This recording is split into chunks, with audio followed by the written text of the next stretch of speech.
but I think they're Deutsche Bank. Okay. So, got a lot of dealings with them. And I've actually spoken to them. And I'm going to let you hear in a little bit the person who is foreclosing on 95% of the homes out there. You're actually going to hear his voice. You're actually going to hear what he thinks, and here's what he has to say about your homes. And in the great state of Arizona, there's an interesting law in Arizona, and that is that we can record conversations in the state as long as one party knows.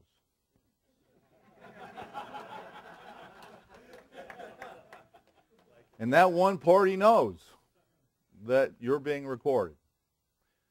So every conversation that I have with the Deutsche Bank is recorded.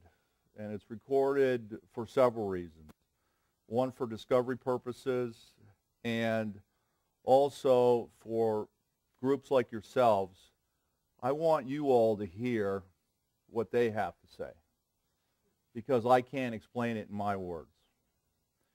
I'm also here to tell you, like a lot of you are here today, that you're either gone through a foreclosure, lost a house, or for some of you haven't gone through a foreclosure, thank goodness, and haven't lost a house, and maybe you're prepared to go through a foreclosure. I usually deal with 4 different customers, ones that are preparing themselves to go through foreclosure, which isn't very fun, especially in a non-judicial state. And I hope you know the difference between non-judicial and judicial. You don't? Okay, well, I'm going to tell you. This California, Nevada, and Arizona, they're all non-judicial. So is Washington, exactly. And Georgia, okay. We'll throw that in. Oregon, okay. I can stand up here all day. I know there's a lot of them. The problem with the non-judicial state is, and I'll just mention Arizona because that's where I'm from. I'm from Scottsdale, Arizona. I live up the road here, not too far. But the problem with the non-judicial state is the burden of proof is on you, the homeowner, to tell whoever it is that's foreclosing on you. Bank of America? Don't think so. Wells Fargo? Nope, don't think so.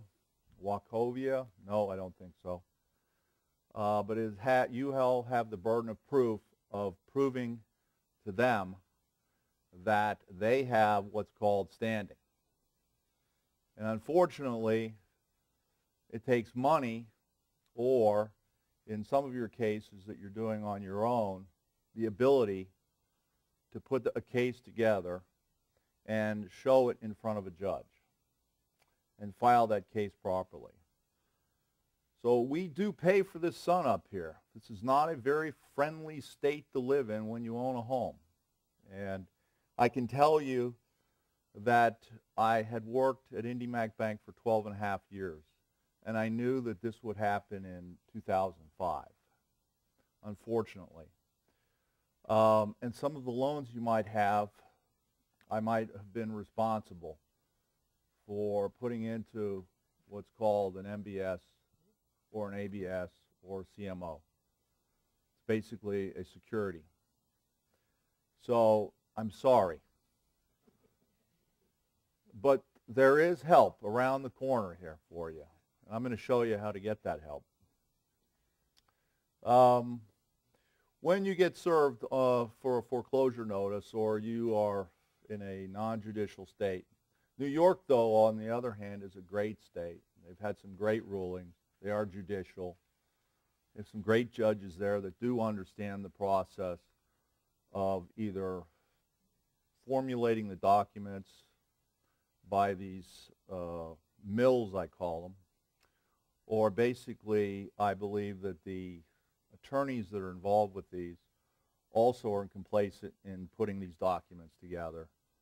And they will do just about anything I have seen in my cases to win that case. The state of Arizona right now, I think there's over 4,000 foreclosures. I'm not sure. I looked on one trustee's site. He had about 4,000 foreclosures. And I'm going to talk about a document. I'm not going to mention the trustee, but the document is a document that basically is a contract. A contract states that we are going to enter into an agreement between XYZ law firm and a bank to foreclose on your house. We're going to do all the paperwork for you. We're not going to give you power of attorney. We're not going to give you limited power of attorney. We're just going to enter into a contract that says you can handle all our foreclosures. I have that document. And the worst part about that document is they're supposed to be a third party. They're supposed to be uninterested third party. They are a trustee. And the last time I looked up trust or trustee, if you look it up, they're an uninterested third party. But this document says that for every foreclosure that they file and are foreclosed on, and in some states there are redemption periods, and they don't redeem or pay off after the foreclosure, they are paid $1,000. And if your loan is over $500,000, they're going to get an extra fee. That is not a trustee. That is called running a business. And the business is taking your home. And the reason that they're running a business, and I believe it's a bigger business today than in Arizona at least, in California and Nevada, maybe the copper mines here that we have. It's huge. Think about it. 4,000 times 1,000, just one law firm. Tiffany & Bosco is another one that's here in Arizona. And I'm telling you some stories here before I get into how we do this. Tiffany & Bosco, there's a gentleman who works for Tiffany & Bosco. You might notice that a lot of your documents come out of Texas, signed and notarized there for some reason. There's a reason for it is because there's a big mill there, and they manufacture these documents for front people like Tiffany & Bosco. And I'm going to show to you some of these documents that unfortunately an 8th grader could figure out if they knew what they were looking for, or they actually knew what to look for. And what I'm telling you today is I'm showing you what to look for in these documents because it's very important. I myself, when I'm in the courtroom, I have to follow the law. I have to follow the basis of the law. And where the law has taken me and the cases that I have been involved with and the cases that I've seen has everything to do with chain of title and standing.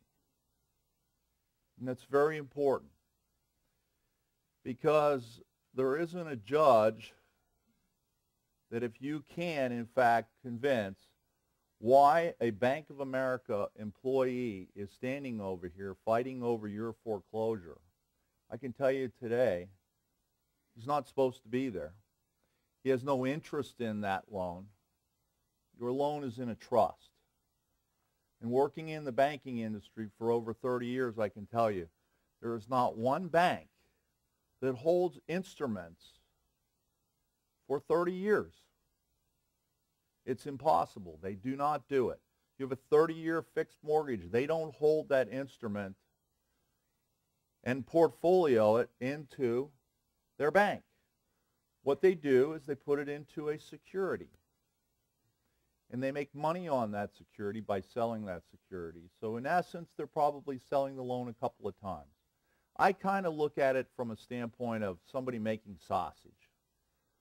Pour all these loans into a grinder, and then it turns out to be a sausage, and then you put it in a box, and all that sausage factory does is ship it out to 5,000 grocery stores around the country.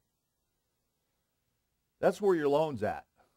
It's not what this gentleman over here that represents Bank of America saying, well, we are the holder in due course, or we have a financial interest in this loan. or your foreclosure documents say, we are the beneficiary. We're Bank of America. Well, I'm not afraid of Bank of America. I'm not afraid of Deutsche Bank. I'm not afraid of Wells Fargo. They're just names to me. But I can tell you this. They will do just about anything to convince you all that they do have it. Lie to judges, hire legal counsel. And I don't knock the legal profession because I work with the legal profession, but I can tell you this. The legal profession is also just told what they need to know. So if the bank tells them this is all you need to know is to go up there and defend us, they will do that. And today it is a big business, foreclosure and now bankruptcy, unfortunately, because people are going and filing for bankruptcy to protect their homes. And when you're doing that, the bankruptcy courts are getting a little wind of what's happening out there as well. We get a lot of good results in the bankruptcy courts. Superior courts, federal courts, different states, but bankruptcy court seems to be getting it a lot more than some of the other courts that we've dealt with in the past. But I'm going to show you right now, and I want to go through this particular loan, and I'm going to just read through this. When you go through foreclosure, you get, first off, a notice it's a breach of contract, basically. It says, you know what, you guys haven't paid. You have 30 days to pay, or we're going to file a foreclosure notice. And that breach of contract is filed. And for the people who can't see it, I'll read it to you. Not only is it filed, but it's not even notarized. That's how sloppy these guys are. They probably had too many that day. I'm not sure if it was documents or Coronas. And it might be Coronas, because this document's filed and it's not notarized. This isn't good. So we move forward.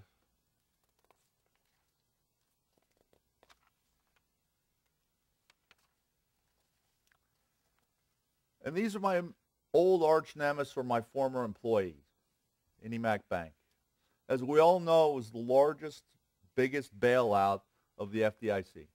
It's $34 billion. For those of you from California, if you had any money in there, I really feel for you. What I've heard is they were about 5 or 6 days away from raising the limit up to $250,000. And for some reason, this might be in the new plan that's coming out from Tim Geithner and his group to raise the $250,000 limit just for IndyMac Bank people who had money in their bank that lost it over $100,000. Why them, I don't know. Couldn't tell you. But they were taken over by the FDIC.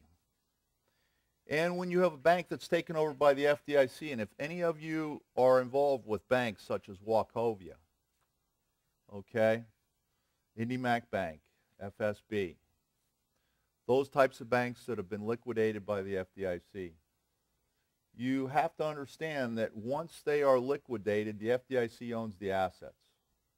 They are turned into a receivership. Once the bank is sold, Wachovia to Wells Fargo, IndyMac Bank to a hedge fund, to Michael Dell, and I don't mean to knock Michael Dell, but he is part of this as well. And the FDIC has to produce what's called a bill of sale. And this is a bill of sale signed by the Federal Depository Insurance Corporation. It says we sold this loan to this group, One West Bank. It's great. It was executed on the 19th of March, 2009. Now we get into what we've all gotten before, right? Substitution of trustees. How many of you haven't gotten one of these? Probably none of you. Some of you haven't gotten a substitution of trustee. Well, you're prime then. If they're still using Bank of America or Wells Fargo or Wachovia or one of the institutions. Fannie Mae? Okay. Well, Fannie Mae started in 1938, and they've been securitizing since the 70s, so it's basically the same thing.